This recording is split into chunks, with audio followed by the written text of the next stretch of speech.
Have you ever wondered how do they set up the Incra precision fence system to get a full 52-inch cut on the right side of the blade, especially when the positioner is only 37¼ inches from the blade?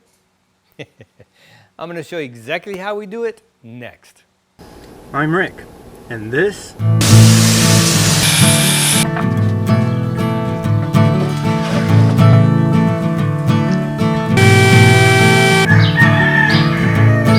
Shut the heck up, you stinking boosters.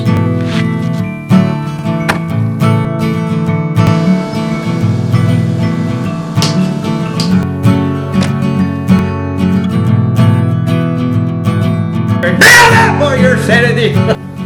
This is the shack. Hello and welcome. If you've ever wondered how do you get the full cut capacity out of your table saw, especially those of us who have a 50+ inch table saw, I'm going to show you just how easy it is to set up this Incra fence system to get the full cut capacity out of your table saw. Now, even if you have a standard table saw, 36 inch, you can buy the longer Incra fence system, but you have to get the support legs for the end here. And I think they actually have templates or something you can cut to make inserts going between the rails if you want to extend that out to a 52 inch. There is possibilities you still can get that extra capability out of your table saw, but there's a few extra things you have to do.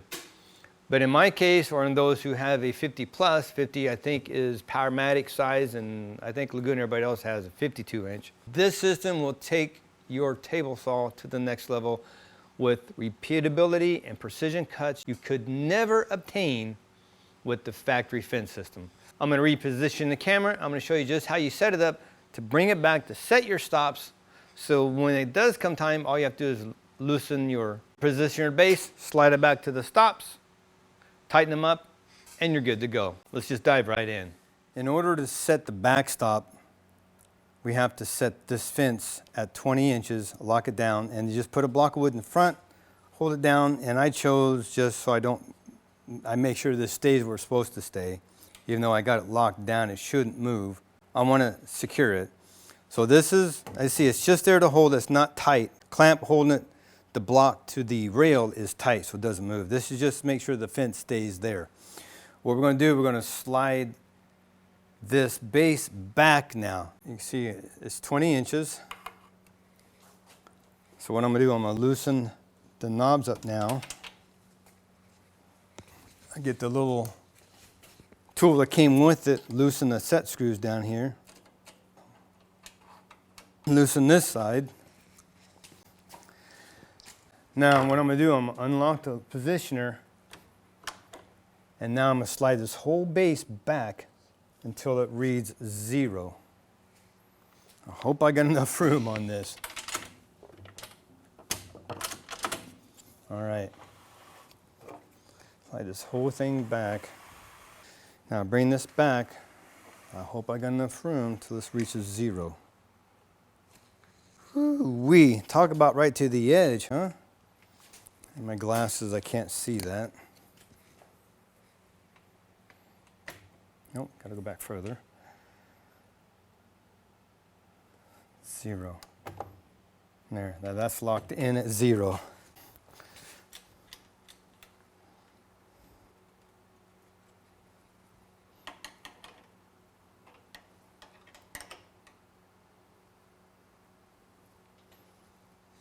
There we go. That's at 0. My backstops are set. So now, when I have to, I just slide it back to the stops. Look at right at 0 again. Perfect. So I bring this back down to 20. I'm good where I started at. It should stop right there. Am I at 20? That's my other stop. Perfect. Right on. Tighten them down. And we're good to go. Now my extensions are set. So all I have to do, loosen this, slide it back till it stops, and that is done. Now you might be thinking, yeah, but once you move it to 0, how are you supposed to read the numbers so you know how far you are. If you look on the bottom here, I don't know if this is going to catch it or not. There's smaller numbers right there. So this is 0. Once you slide it back, you see right there it says 20. So you're going to read off these numbers. So it's 21, 22, and that's what you're going to read off of. Once you slide it back to your original position, then you go back to the large number 0. But now when you slide it back, you start here at 20, and you read off the bottom numbers. So now that we have a set, all I have to do, unlock the T-knobs, unlock this, slide this all the way back. Right there it hits, should be right at 0. Lock in, right at 0.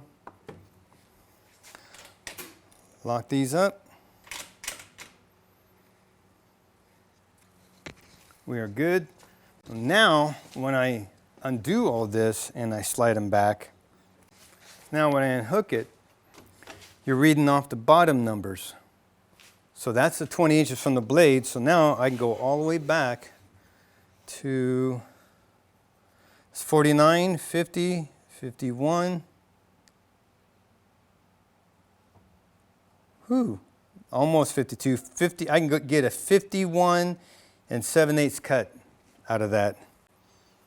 That is amazing. That is a huge cut on this side.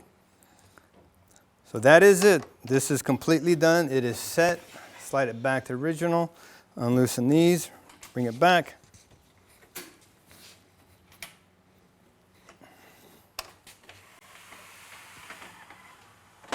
Right there. Lock it in. That's how you slide this whole thing back. The key is your stops. The kit does come with some floating stops, which are these. Right there.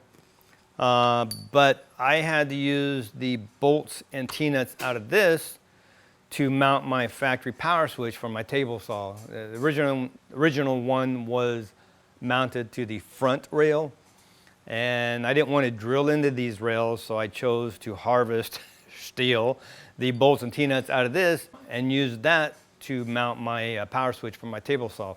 So one thing I did do, I also have to mount my overhead dust collection, the tube that goes behind the table saw that was mounted to the, again, factory rail on the rear. Just get a couple pieces of metal. I've ordered 4 more hex bolts and T-nuts, so I can put 2 in each, because I'll probably get like a 3-inch plate and mount the bracket that holds the overhead dust collection on it, and have 2 of those so it'll be separated, but I want to have 2 bolts in each to give it real good stability. So I got 4 coming to that, and I got 1 more set of these coming, because this I will replace with the stops I have right now, but they're just the round washer. And round washer, you got just a little surface hitting here, and the positioner base, you know, is flat. So I want flat surface hit right here versus just a round one. You got more surface hitting it. To me, that just makes better sense. Gives me that much more confidence of keeping the accuracy. So that's what I have coming. But if you don't have a 50+ inch table saw, don't fear, because you can use this system and turn your 36-inch table saw into a 52-inch table saw and gain that extra real estate. If you ever do want to cut a full sheet of plywood, you can get a 52-inch rip capacity on the right.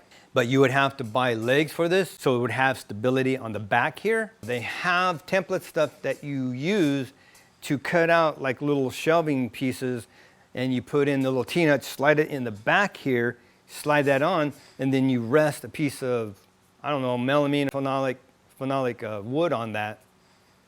And that just gives you that extra capability if you really want to extend that out and use it. So you can actually have a 36-inch table saw and gain 52-inch cut capacity out of it with just a little bit of work. A lot of options. Incra, I'm telling you, has thought of everything.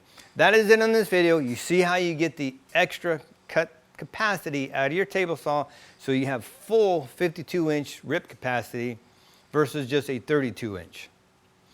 We are done with this video. Thank you so much for watching. Be blessed, take back, check, build it for your sanity, and we will see you next video.